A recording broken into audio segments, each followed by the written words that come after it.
Hi, welcome to Cooking with Corey. I'm Jen. I'm out here at our grapevine picking some grapes. Got a bowl of Concord grapes here. You know what that means. It's time to make jelly. So I've got 3.5 pounds of grapes I need to get. So I gotta keep picking. So grab a bunch here and here. Throw them in the bowl. I'll have to go through these later, pick out all the green ones, pick out all the rotten ones, take them off all the vines until I have 3.5 pounds. Grape jelly, that's what's coming up next on Cooking with Corey. All right, as you can see, we overdid it a little bit, but that's okay. We can freeze the extras for some other recipe.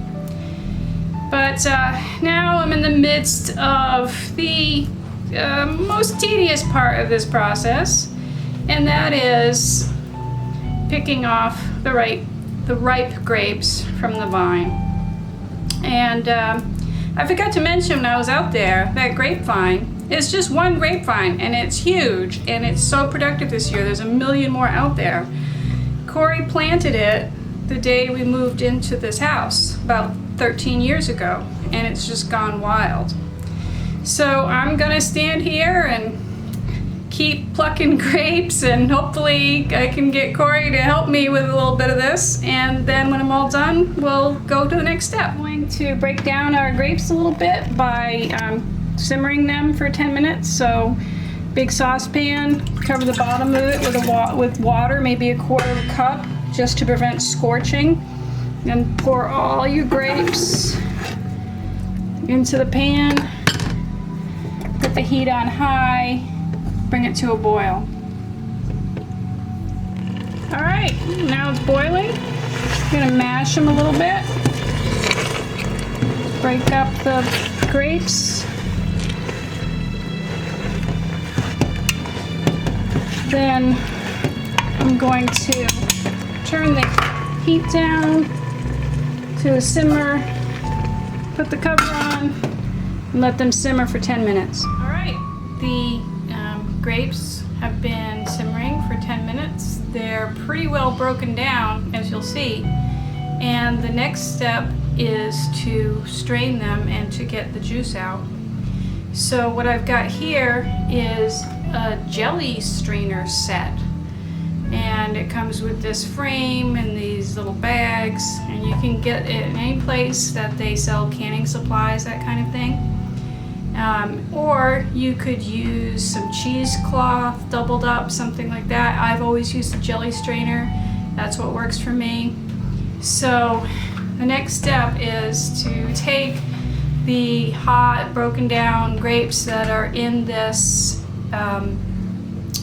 pot and pour them in. And this is kind of, once you get it on top of the bowl and all that, it's kind of awkward, and I'm not that tall. So I'm gonna ask Corey to help me pour these grapes in to the jelly bag. And you do it nice and slow so it doesn't splash too much.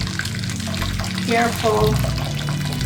They're still really hot. You can let them cool for a little bit first. It doesn't matter.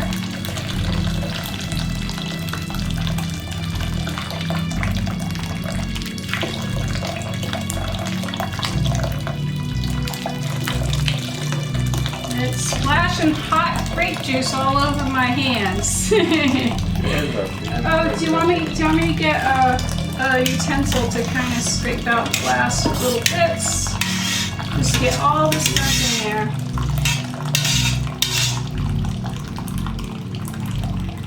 All right, great. Thanks, Corey.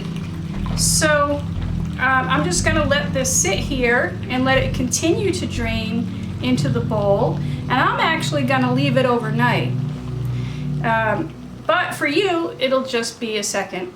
All right, here I am waiting for the grape juice to drain out of the mashed grapes. So couple things. You should know, I forgot to mention and remind you to wash the grapes before you cook them. And the other thing is, Don't squeeze the bag. Don't try to push things through the bag. If you want a nice clear jelly, you want to try to keep all of the solids out of the juice for when you make the jelly. So like I said, I let this, you could let it drip for 2 hours. I usually let it go overnight. So this is the time we just put it somewhere and let it drip and come back to it tomorrow. All right, it's the next day. I've collected the juice from the grapes and I've got 5 cups here. And what I've done in the meantime is I've cleaned and not exactly sterilized, but sanitized 7 jars. That's how much this recipe is supposed to make. And I got a little one in case I have a little left over. And I've also sanitized the utensils I'm going to use. And I've got my canner over here and it's simmering, getting ready to boil when I've got the jelly in the jars. Okay, so what I'm going to do now is pour these 5 cups of grape juice into the pot. And I've got 1 pack of powdered pectin. I'm going to put that in there.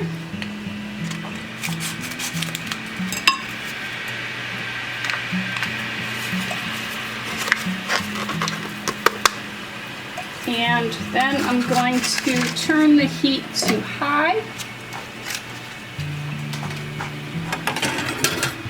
Take one of my sanitary utensils and stir.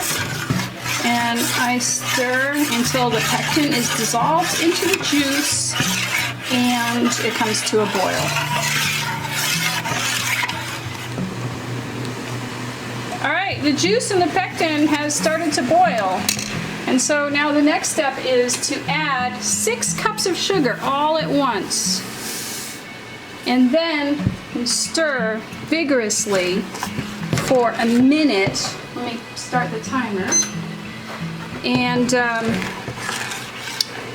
then pull it off the heat. And you got to watch it close because it'll boil over and be a hot, sticky mess. Okay, I boiled the juice with the sugar and the pectin for 1 minute at a hard boil, stirring constantly. And then I pulled it off the heat, and now I've got to skim off this foam. So I'm just gonna take a few minutes to do that, and then we'll jar it next. All right, we're ready to ladle the hot jelly juice into the jars. I've got a nice canning funnel here to make sure it gets where it needs to go. And you fill it up till you've got about a 1/4 inch space from the top of the lid. So let me see how we're doing. What do you think? Another little drip or 2? You think I'm pretty good at 1/4 inch? Okay, we'll leave it there. Okay, I've got 7 or 8 more jars to fill, so I'm gonna fill the rest of the jars and we'll go from there. All right, we got our jars filled with hot jelly juice, and the next step is to carefully wipe off the rims to make sure there isn't any jelly juice on the top of the rim, because that will interfere with your seal. So then you take these 2-part lid that I've already sanitized, and you put the top on like that, and then you take the band and you screw it on. The jar is really hot. You screw it on, they say fingertip tight. You don't need to like make it airtight because some air is going to need to escape while it's processing. So I'm going to go ahead and clean and lid the rest of these jars, and we'll put them in the canner now. Alright, I got all the jars in the canner, and it's time to submerge them. You've got to make sure that the water covers the top of the jars. And very carefully, without tipping them over, lowering that into the canner. And now we're going to put the lid back on. We're going to boil that for 10 minutes and then shut the heat off and then let it sit for 5 minutes, and then we'll take them out of the canner. All right, it's time to take the jars out of the canner. Pull these up. Ouchie, a little hot. All right, got my canning tongs. Got a hold of a jar. Set it down. Oh. Try this one. Yeah, just say. Okay, let's see if it will pop. That means it's sealed. Let's try this one. You hear a little pop. The other ones have popped. Oh, there you go. Sometimes it takes a little while, but that means it's got a vacuum seal if you hear that pop. Oop, there's another. All right, our jelly's done. A couple of things I need to tell you. You gotta let it sit for a day or two for the jelly to set up. Don't move it too much, just let it gel. And the other thing is that as long as it's got a good seal on it, it should be shelf stable for 1.5 years, for 18 months. So here we got a jar of our jelly. Got a little bit here. I'm gonna try a little bit with some peanut butter on a cracker. Look how nice consistency that is. Beautiful color. This is way better than what you can buy in a grocery store. Let me give it a taste.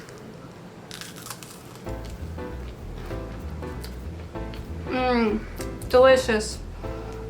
I know it seems like a lot of work, but it's totally worth it. You should try this.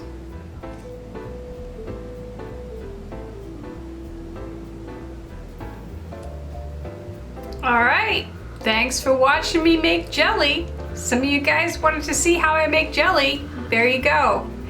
That's for you. So I want to thank you all for watching Cooking with Corey. Make sure to like this video, share it with your friends, and click that button in the lower right hand corner to subscribe to Cooking with Corey. See you next week. See you next week.